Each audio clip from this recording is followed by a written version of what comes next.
Assalamualaikum warahmatullahi wabarakatuh dan salam sejahtera kepada semua penonton channel Studio and Exploration dalam rancangan Eksplorasi Misteri Mistik. Saya Nazri Saleh, hos anda. Hari ini saya bawakan anda kepada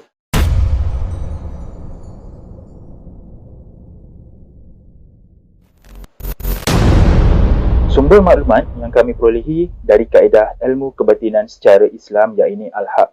Jika anda tidak suka dari sumber tersebut, sila berhenti menonton video dari channel ini.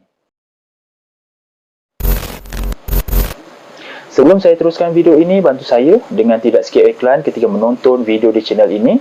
Subscribe channel ini kepada yang belum subscribe dan share video ini, semoga ramai yang akan dapat manfaat, dan pastikan anda menonton video ini sampai habis supaya anda faham secara menyeluruh berkenaan sejarah yang ingin disampaikan.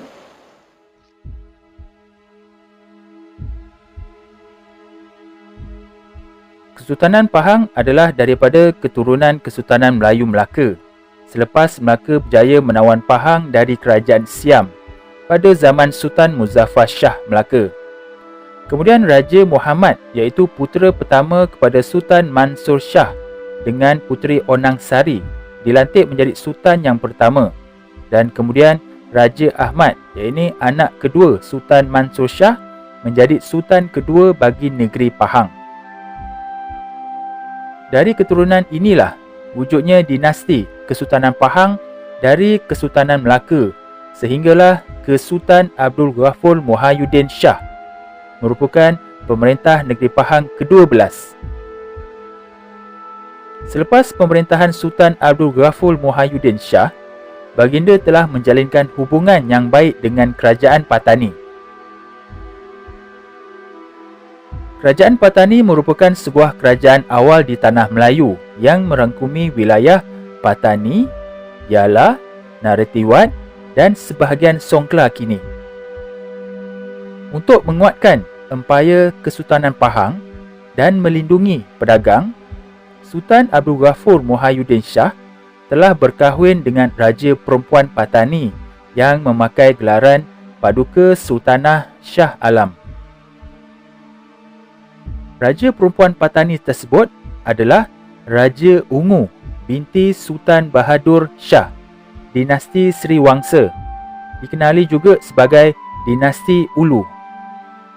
Perkahwinan ini telah mengukuhkan hubungan Patani dengan Pahang serta empayar Johor amnya, dan beberapa kali serangan Siam berjaya dipatahkan dengan bantuan Pahang Johor. Di antara serangan Siam yang terbesar ke atas Patani berlaku pada Mei 1634, di mana 60,000 bala tentera Siam melanggar Patani. Tetapi angkatan Siam ini mengalami kekalahan akibat serangan kuat dari gabungan bala tentera Patani dan empayar Pahang. Hasil perkahwinan Sultan Abdul Ghafur Muhyiddin Shah dengan Raja Ungu, lahirlah seorang puteri bernama Puteri Kuning. Empayar Pahang telah beberapa kali menghantar bantuan kepada kerajaan Patani, pasukan ketenteraan untuk mematahkan serangan-serangan Siam. Hasilnya, Patani kekal sebagai kerajaan berdaulat sehingga ke akhir abad ke-18. Setelah Raja Ungu mangkat, Raja Kuning, iaitu puterinya hasil perkahwinan dengan Sultan Abdul Ghafur Pahang, menaiki tahta Patani.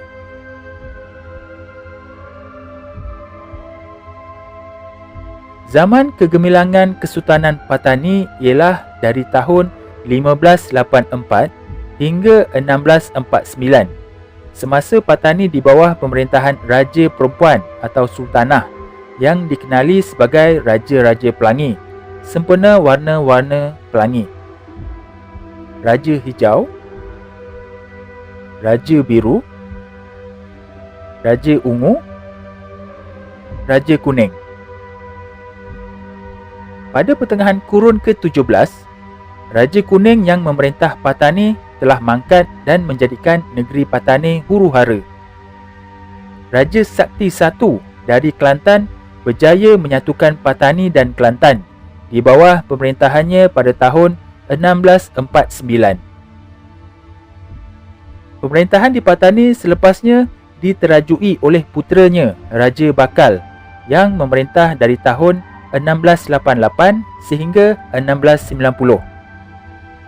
Dua orang raja perempuan dari kerajaan Jembal di Kelantan telah menerajui pemerintahan Patani, iaitu Raja Mas Kelantan dan puterinya Raja Mas Cayam yang dikenali juga sebagai Raja Dewi Peracu.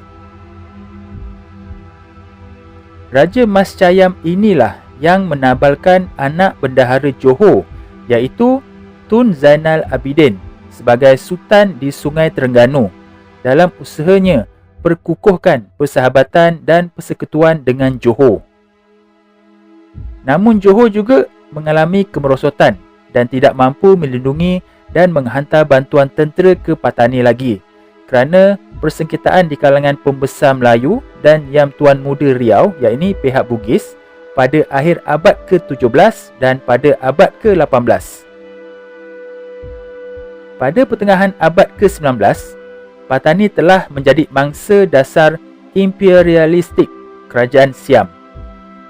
Siam menyerang Patani pada tahun 1785 dan Kedah pada 1821. Dan kedua-dua negeri ini berjaya ditakluki Siam.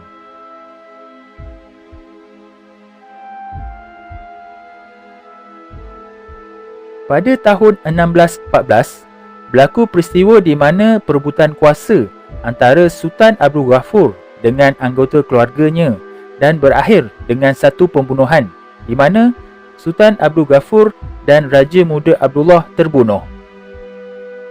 Makam keluarga diraja Sultan Abdul Ghafur Muhyiddin Shah terdapat di Makam Condong, Padang Buluh, Pekan Pahang. Persoalannya sekarang, adakah Raja Kuning berkahwin dan miliki warisnya? InsyaAllah, dalam video ini saya akan terangkan berdasarkan beberapa petikan dari sumber berikut.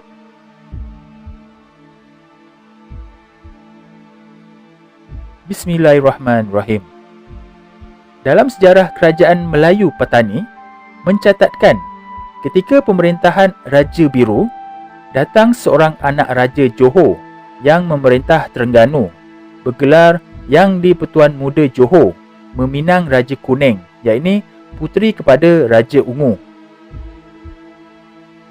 Yang di-Pertuan Muda Johor kemudiannya melangsungkan perkahwinan dengan Raja Kuning. Setelah berkahwin, Yang di-Pertuan Muda Johor tinggal di Patani. Apabila Raja Ungu mangkat pada tahun 1635 Masihi, tahta kerajaan Patani diduduki oleh puteri baginda Raja Kuning. Tidak lama kemudian, berlaku perselisihan di antara Raja Kuning dengan suaminya Yang di-Pertuan Muda Johor. Oleh kerana perselisihan itu bertambah kuat dan berlarutan, Yang di-Pertuan Muda Johor bersama pengikutnya pulang ke Johor. Sumber ini tidak menyatakan punca dan perselisihan yang berlaku di antara Raja Kuning dengan Yang di-Pertuan Muda Johor. Dalam hikayat Patani pula dicatatkan, ketika pemerintahan Raja Ungu yang bergelar Paduka Shah Alam, datang Yang di-Pertuan Besar Johor dan rombongan meminang puteri baginda Raja Kuning. Raja Ungu bersetuju dan mengahwinkan puteri baginda Raja Kuning dengan Yang di-Pertuan Muda Johor. Setelah beberapa lama berada di Patani, Yang di-Pertuan Besar Johor berangkat pulang ke Johor setelah berkahwin dengan Raja Kuning, meninggalkan adinda baginda Raja Bajau bersama bondanya di Patani. Apabila Raja Ungu, iaitu marhum Pahang, mangkat, Yang di-Pertuan Johor bersama Yang di-Pertuan Muda dan bondanya datang menziarahi bonda mertuanya di Patani.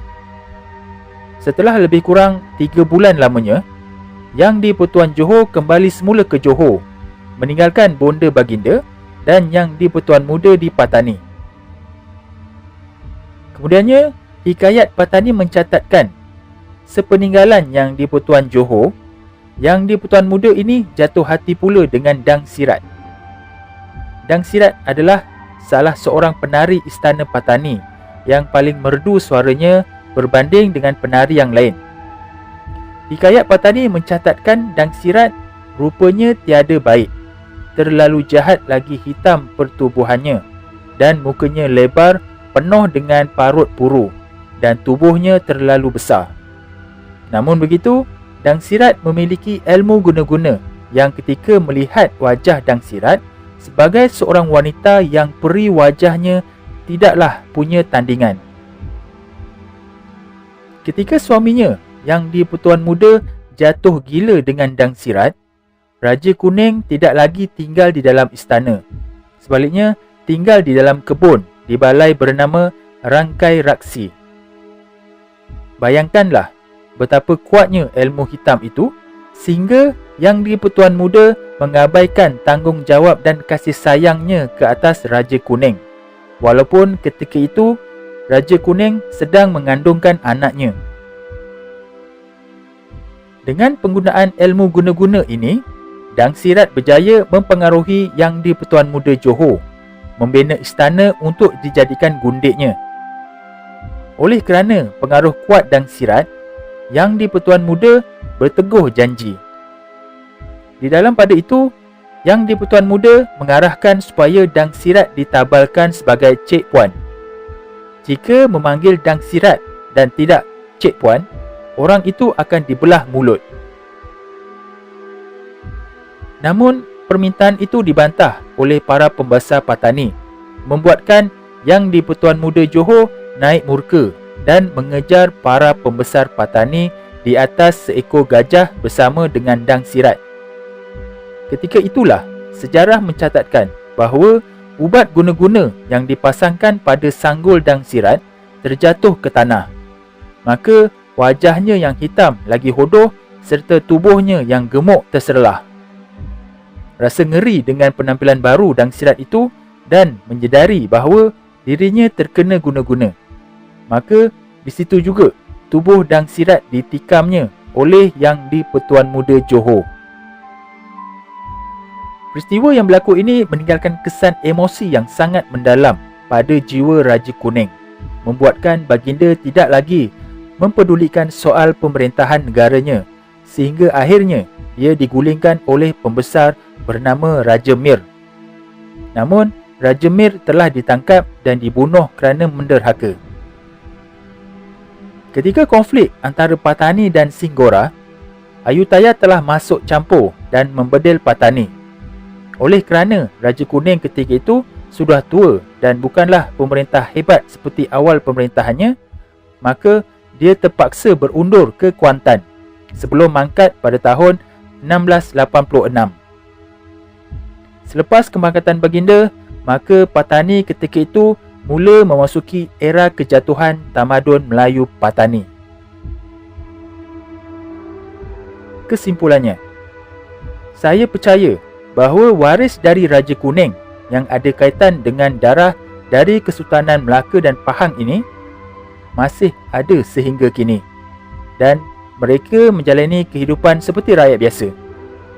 Namun, mereka diberikan beberapa kelebihan secara rohani yang dikurniakan oleh Allah dan pada hari kebangkitan akhir zaman nanti mereka akan muncul bersama panji Islam, insya-Allah.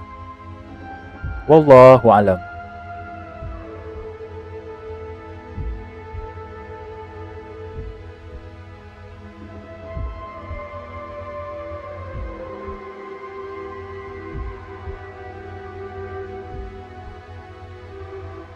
Jadi itu saja video untuk kali ini, diharap dapat memberikan sedikit pendedahan kepada generasi kini dan akan datang, juga memberikan sedikit maklumat kepada pengkaji dan peminat sejarah supaya dapat merungkaikan lagi sejarah ini.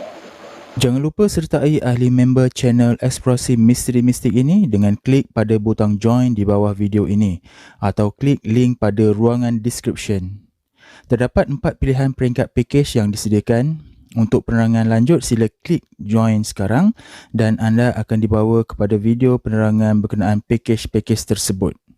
Jadi sampai di sini saja video untuk kali ini dan jumpa kita di episod akan datang yang lebih menarik insya-Allah. Assalamualaikum.